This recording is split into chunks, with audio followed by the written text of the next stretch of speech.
खबर वाराणसी से है, जहां गुरु पूर्णिमा के पावन अवसर पर दिव्यांग पीठ परिसर एक भव्य और भक्तिमय आयोजन का साक्षी बना। पूरा मंडल बम बम बोल रहा है। काशी की तर्ज पर गूंज उठा और उपस्थित श्रद्धालु भक्ति रस में सराबोर होकर झूमने लगे। गुरु पूर्णिमा महोत्सव श्रद्धा, उल्लास और आध्यात्मिक ऊर्जा से ओतप्रोत रहा। कार्यक्रम की शुरुआत भजन संध्या से हुई, जिसमें विभिन्न कलाकारों ने अपनी मनमोहक प्रस्तुतियों से भक्तों को मंत्रमुग्ध कर दिया।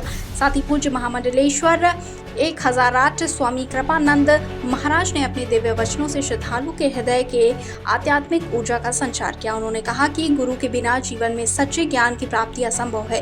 भू का अर्थ अंधकार और रू का अर्थ प्रकाश होता है। जो ज्ञान के अंधकार से निकालकर हमें ज्ञान के प्रकाश की ओर ले जाए, वही सच्चा गुरु होता है। इस अवसर पर डॉक्टर उत्तम ओझा ने कहा कि हम सब परम सौभाग्यशाली हैं, जो हमें स्वामी कृपानंद जैसे दिव्य संत का मार्गदर्शन प्राप्त होता है। गाजीपुर सदर विधायक माननीय जय किशन साहू ने गुरुदेव की शिक्षाओं को जीवन का प्रकाश बताया और कहा कि गुरुदेव की करुणा, तप और ज्ञान ने लाखों लोगों के जीवन को रोशन कर दिया है। वहीं कार्यक्रम के दौरान प्रसिद्ध भजन गायिका सुमन अग्रणी ने अपने सुमधुर भजनों से पूरे पंडाल को भक्तिरस में डुबो दिया।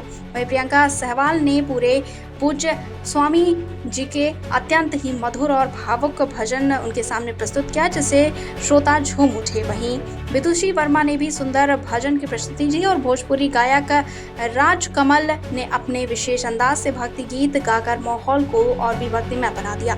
इस पावन अवसर पर देव कुमार राजू, कैप्टन त्रिवेदी, बिंदलाल, अजय पटेल साहू और समाज के जिलाध्यक्ष हरिलाल और शिव मूरत सहित अनेकों गणमान्य लोग उपस्थित रहे।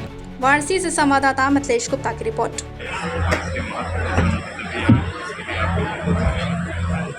देखिए, गुरु पूर्णिमा हमारे पूर्वज ऋषि परंपरा से, गुरु शिष्य परंपरा से,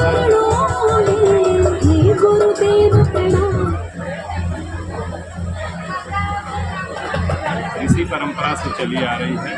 गुरु वो जो गुरूर को हर ले,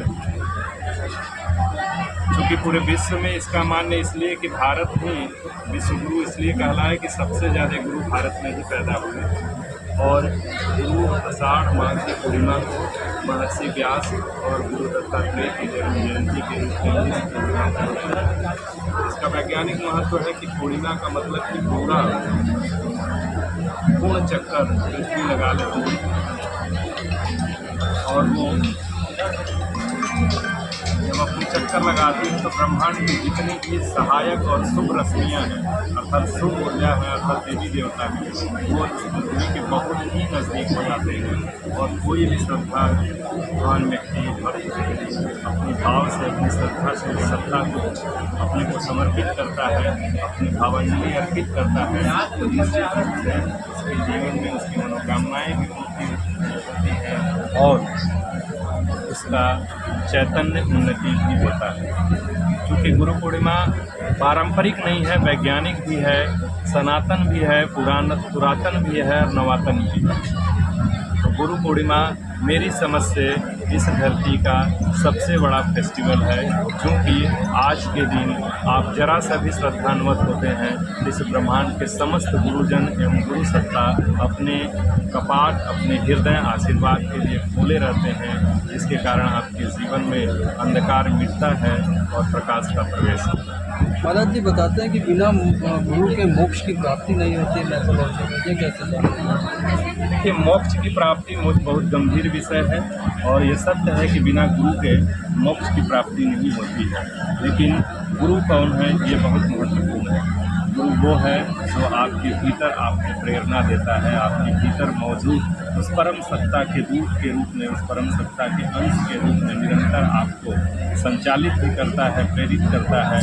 उसी परम सत्ता के अंश आप में विद्यमान जो है, जिसको आत्मा कहते हैं, अगर उससे आपकी सन्निकटता संपादित होती है, अगर उससे निकटता आपको मिल जाती है, तो वही आपको प्रेरक हो जाता है, वही मोक्षदायक हो जाता है। वाह्य गुरु शरीरधारी गुरु नहीं, सत्ताधारी गुरु। गुरु सत्ता है, इस ब्रह्मांड की शिव सत्ता को गुरु सत्ता कहा जाता है, जो हम में सब में आप में व्याप्त है।